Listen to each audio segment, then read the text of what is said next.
My name is Arlen Dumas, Chief of the Mathias Colomb Cree Nation, Pukatawagan. I'm here on behalf of the Missinippi Nehethowak, as represented by the Mathias Colomb Cree Nation.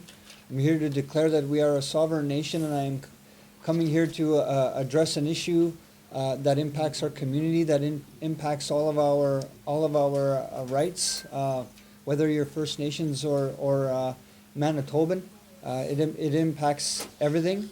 We contend that we are owners of our lands, our waters, and our resources, and that it is our responsibility to manage all of those things for the next 7 generations, so that our children will have and be able to enjoy the life that we have today, and to move forward. At the moment, as we speak, there's a exclusive dinner happening on behalf of HudBay Mining and Smelting in regards to a Reed Lake mine project that's actually happening in a provincial park, and that I need to draw attention to that as we are stewards of the environment and our natural resources, and I'm appalled that this type of engagement could happen so secretively. I'd like to, on behalf of my nation, I would like to thank everyone that is here to come in support of the Mathias Colomb Cree Nation, to come here today and to fill the galley like you have today. I am appreciative of that, and the Mathias Colomb Cree Nation is happy that we have that type of support. We have to resort to this type of demonstration, as we've tried tirelessly for years for good faith negotiations, and no one has come forward in a meaningful way to address our issues, other than to speak false promises and manipulate their own agendas for their own benefit, much like this meeting that's happening in this building today, is to fulfill a fabricated requirement of the provincial government that allows for a company to operate through misinformed or fraudulent permits to continue. I'd also speak against the heavy-handed actions that HudBay has taken towards our community. I believe that they felt that we would be intimidated by such a heavy-handed approach, to threaten to sue our community, our impoverished community, with multi-billion-dollar lawsuit. However, I will remain steadfast. I will not stop. I will not quit, and I will continue pushing this issue. For I need to stand up for the betterment of my community, for the betterment of all First Nations people, and for the betterment of all Manitobans. And that is why we come here today, to express our concerns in regards to this project and this process that's happening. Thank you very much. Thank you very much. I'll just slide the microphone over. Up next, we have Grand Chief Derek Nepinak of the Assembly of Manitoba Chiefs. Miigwech. Bonjour, Nishnabek. Lieben Makwan, Dishnakas Makwan Totem. Good evening, ladies and gentlemen, members of the media, and of course, community supporters who are here to stand with the Mathias Colomb Cree Nation in their stand against what's been developing in our lands for far too long. The Assembly of Manitoba Chiefs stands with Chief Arlen Dumas and any other First Nations community that is prepared to start implementing treaty. What we're seeing is I think the end of the old way of doing business, and the emergence of a new way of doing business in the ancestral lands of our people here in what's called Manitoba. We've done extensive work in establishing a strong network of people who are prepared to move with us towards treaty implementation. We have never surrendered jurisdiction in our ancestral lands, and our treaties that we agreed to were treaties to open up settlement for agriculture and settlement for immigrant settlers who are coming into the area. We had never ceded or surrendered any mineral rights or any of the vast resources in our ancestral lands, and I honor Chief Dumas and the people of Mathias Colomb for bringing that awareness forward, because the paradigm is shifting, and the economic foundations that Manitoba was built on are no longer morally justifiable. They cannot be defended in court, and we're going to push the issue with the Mathias Colomb Cree Nation. We're going to stand in unity. We're going to continue to build the Treaty Alliance network across the land, and what you're witnessing is the early beginnings the work of the Treaty Alliance that's now underway. I'm honored to be able to sit here. I will continue to speak of sovereignty and jurisdiction of our people as long as the time permits, as long as I'm in a position to do so. Because once again, I say that we've never given it up. We've never allowed companies or people to come into our ancestral lands and take so much wealth away from us while we continue to live in poverty in many of our communities. Now that was never part of the treaty arrangement. It's never been part of any agreement we made with anybody. And this isn't about going after hardworking Manitoba families who are making a livelihood off of their involvement in industry or resource development. This isn't about that. This is about recognizing that the government of Manitoba needs to step up to the plate. They need to start considering that there's a new generation of leadership. There's a new generation of young people who are coming out of the universities. They're educated. They know economics. They know law. They know business. And we're not going to take and stand for what we've been witnessing for the last number of years. It's a new set of rules that's emerging, and we're going to push this issue as far as we need to. So with that said, I thank you for your time. Thanks for listening to me, and I'd be willing to answer any questions after we're done. Miigwech. Thank you, Grand Chief Derek Nepinak. Up next, we have Grand Chief David Harper of the Manitoba Kiwatnawi Ogimaginak. Again, I just want to thank the good Creator this morning for this day and allowing us to stand together with in solidarity with Chief Dumas and the people of Mathias Colomb Cree Nation. As I come here this evening to stand in solidarity with Mathias Colomb Cree Nation, there's a lot of commercial development that is happening within the territories of the Mathias Colomb Cree Nation. And for many years, they have not benefited in the policies that are given and the richness of their lands. We are here to tell the government of Manitoba and the companies who reap from the lands to stop and come to the table to negotiate with us. The Mathias Colomb Cree Nation will lead the way and will stand in support of their struggle. And as Grand Chief, I will continue to stand in support to stop the Reed Lake mine until proper consultation, consent, and terms have been achieved by Mathias Colomb Cree Nation. And the government, also that implies to the government and also HudBay. The policies that are given here today, that we should benefit, only 15% is given to First Nations. No longer will we just sit in the sidelines and wag our tail and beg for that 15%. There is a paradigm shift. And the shift that is coming is felt throughout the land. And it is to benefit for nations and for our children and our children's children. That is why we are standing in solidarity with Chief Dumas today. And I just want to say in closing that I've confirmed the lack of understanding on consultation. And we totally reject the government's policy on Crown First Nations consultations. We totally reject that. And I think it's time we go back to the drawing board and begin to sit face to face with any company that wants to do business in Treaty Land territory. Miigwech. Thank you all. Thank you, Grand Chief. I'll be passing the microphone down now to Eric Rader with the Wilderness Committee for his comments. Thank you, everybody. Thank you for an opportunity to speak today.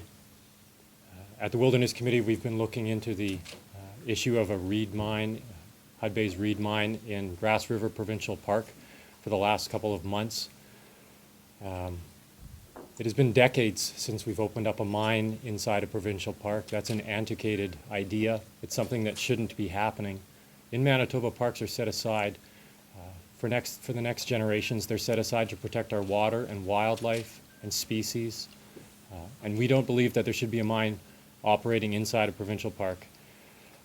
The Manitoba government is to blame for this because they are allowing legislation which permits HudBay to try and open up this mine. In our review of the environmental license, we found many problems. We've actually been invited down to this meeting downstairs by HudBay to discuss this mine, and we'll tell them straight out that we should not be mining in our provincial parks. One of the other things that's really important from the mines and from the environmental licenses that we've looked over the last few years. It's very clear that the consultations, the free, prior, and informed consent for this mine the discussions have not happened, the consultations have not happened. Even the, as they said, the old system that used to happen hasn't even happened for this mine. There's a serious problem with this company and with this government, which is allowing this process to continue. So once again, I sit here in solidarity to oppose this mine and support the proper use of our land. Miigwech. Thank you. We're going to go back to Chief Arlen Dumas for some closing comments, and after that point, we'll be taking some questions from the media assembled here today. Again, I'd like to thank everybody for coming out and supporting Mr. Eric Rieder and anyone else that has come out today to stand in solidarity with the Mathias Colomb Cree Nation in protecting our lands and resources. And I can tell you emphatically that the Mathias Colomb Cree Nation is opposed to this Reed Lake project, as we've never been addressed. We've never been invited to discussions in regards to this project. And just on principle, the fact that provincial parks were mechanisms designed to assist us in protecting our natural resources, and for them to manipulate those processes is a travesty, not only for First Nations, but to Manitobans and Canadians in general. So I'd like to thank everybody here and the rest of our allies that are out there that are supportive of us. I'd like to thank you on behalf of myself and for my nation, and thanks to the Grand Chiefs for standing by the Mathias Colomb Cree Nation today. Iguse. Okay, thank you, Chief Dumas. At this time, we'll take some questions from the... I simply came here to draw attention to the issues that impact myself, that impact my community, that impact all of our issues, I guess, as First Nations people and as Manitobans, and that's all I came here to do tonight. So, the injunction, you can't really speak on what came of that. And No, what sorry. came of that. So, do you fear that more is going to happen to you or people in your community if you just by being here tonight? Absolutely. And it's unfortunate that we come forward to express our concerns and our issues. It's not something that we fabricated, but however, certain individuals have chosen to take a very heavy hand, and it's not 1960 anymore. It's not 1940. It's not 1920 anymore. And I'm not going to back down from anybody. And what I'm doing, I feel, is not only right for my community, but it's right for everybody. And that the status quo is not acceptable anymore. And we have to change it. And we have to encourage those other leaders that have the opportunity to affect change, to make change happen. Chief Dumas, what are some of the threats that this poses, having a mine go into a provincial park? I think just simply, maybe I'll go to my more learned colleague, Eric, to speak about specifics, but just a simple fact that, a byproduct of mining are tailings, right? And tailings are forever. There's no getting rid of tailings. You can take a look at certain areas within our ancestral lands that we were not permitted to have a say in back in the 50s, back in the 40s, that are forever devastated. To this day, my community and band members that live in Sheridan cannot use the land the way that our grandfathers did, simply because there's environmental catastrophes all over the place. So I guess that's what I would say to that. Okay, we'll pass the microphone down to Chief Eric Dumas, for quick comment. Quickly, Chief Dumas, sorry to interrupt. What is the feeling amongst your community members? What are they saying? What are their concerns? What have they been telling you as the chief? I get complete support from my community. We correspond and we talk. We have plans very soon to sort of coordinate those efforts and ensure that everybody's duly informed of the issues. And unfortunately, the people that we're playing with have taken very opportunistic approaches to attempting to quash what it is we're trying to do or silence us, but that's not going to work. The elders themselves in your community, how are they feeling about what's happening? supportive of my elders, and my elders are always supportive of me, and I always listen to what they have to say to me. So. We can come back to Chief Dumas in a moment. I just wanted to follow up with a question here. Yeah, the specific environmental problems with this mine, one of the biggest is that it's in caribou habitat. Woodland caribou are an endangered species listed federally and provincially. One of the most endangered ranges in Manitoba is the Nehethowak Range, and they make their home in the area of the Reed Mine. Now, the government and this company, neither have properly addressed how they're going to handle, the caribou will react to this mine and the impacts, the cumulative impacts of operations in this region. So caribou is one side of it. Now, tailings is another. Chief Dumas mentioned the tailings. The water for this mine, they have a license, they've been a permit, sorry, I believe it's free. They're allowed to take 166 million liters of water every single year. That's going into the mine, and that water is coming out dirty. So where is that water going, and what's going to happen to it? Eventually it's going to end up in Reed Lake or the Grass River, two of our highest quality water bodies in Manitoba. That Grass River Provincial Park is built around to protect Reed Lake and Grass River. So water and caribou are the simplest things. Climate change is an issue. They're going to be trucking 33 trucks a day, so that'll be return trips. That's 66 trucks every single day, which, you know, a truck almost every 20 minutes, 24/7 for 365 days a year for something like 5 years to Flin Flon. They're expecting to release the equivalent of 13,250 tons of carbon into the atmosphere every single year that this mine operates. That's the equivalent of taking 2,700 cars off the road. So there's a big impact to this, and every time the government and the this company talks about this project, they say, oh, they're small impacts, but they are all having a big impact. And when you add up all of the other impacts from the other decades of mine activity in the north that haven't been properly maintained, whether it's HudBay's the last project that HudBay had in Manitoba in a provincial park was Spruce Point. And they say how wonderful the area has been cleaned up, but if you'd like to look at a video online, you'll see the toxic ponds and the toxic soil and heavy metal contamination all through the site. It's been well documented, and the company said, oh, I'm sorry, well, we're going to go in there and clean it up now. That's nice for the company to say that now, but really we need them to be better stewards of the land than they are. So to allow them to operate in a park and to create all the damage that they will, we don't support it. And since you were invited into the meeting, what specific questions are you going to pose to the company? What are you hoping to hear from them? That's an interesting point that we were invited into this meeting. The company, we contacted the government this morning asking them if they're going to be in this meeting recording what HudBay is saying, because we've had problems with the facts that they've presented in the past. And the government has said this meeting tonight actually has nothing to do with their environmental license. And all of the people that have been invited to this meeting all commented to the government and said, we don't want to mine in Grass River Provincial Park. HudBay took the email addresses of all these people and even the phone numbers and contacted them all and said, you have concerns with Reed Mine, come down to this meeting tonight. Everybody who's down in that meeting there thinks that this is part of the environmental licensing process, except that the government confirmed this morning it's not. No matter what you tell HudBay downstairs, they don't have to do anything about it. So frankly, I feel this is a waste of time, but what we're expecting is that we'll get them to answer some hard questions, how they can explain away an entire missing caribou range, or if they can explain away how they feel it's insignificant to release 13,000 tons of carbon into the atmosphere every year. So we'll see if they answer some of the hard questions, and maybe the meeting won't last that long if we feel that they're not giving us the answers that we want to see.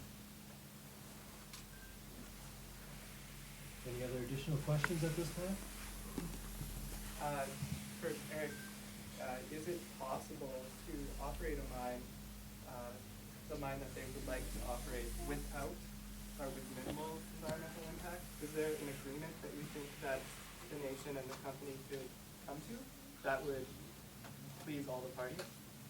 Well, I certainly can't speak for what Chief Dumas would accept. Mining is a dirty business. It always will be a dirty business. It's massive chunks of rock that have toxic substances in them, and by the millions of ton we break them up underground, we bring them to the surface and we cart them around and we crush them and we create dust and water and mess. So no matter what, mining is a dirty business. I guess our pursuit of metal is going to lead us to decide which areas of the country, which areas of our land we want to give up to harvest that metal. And for me, in the middle of the Nehethowak Caribou Range and the waters of Reed Lake, that's not the range that I would give up. So if we have to mine, then we have to do so carefully. And the process just isn't in place. The processes don't exist to extract heavy metals from water so that we can clean up water bodies. Tailings are forever. We create massive problems and we try and bury them underground and hope that things will go away. So until we get a great improvement, we're going to be having an impact from every single mining operation. Okay. Brennan, I'd just like to address that. HudBay, over the last 90-some years, has operated 26 mines in our ancestral lands of the Mathias Colomb Cree Nation. They've extracted $160 billion worth of natural resources. And my answer to your question, young man, is how many trillions of dollars will it cost to put the environment back to where it was before they extracted those resources? It's impossible. So I'd rather them not mine at all.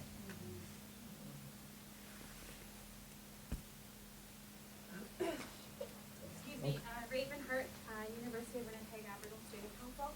I just wonder, do you think that the federal government and the provincial government turn their cheek in regards to environmental protection and treaty rights? And if so, why? Is that aimed at anyone in particular? Anybody can answer that question.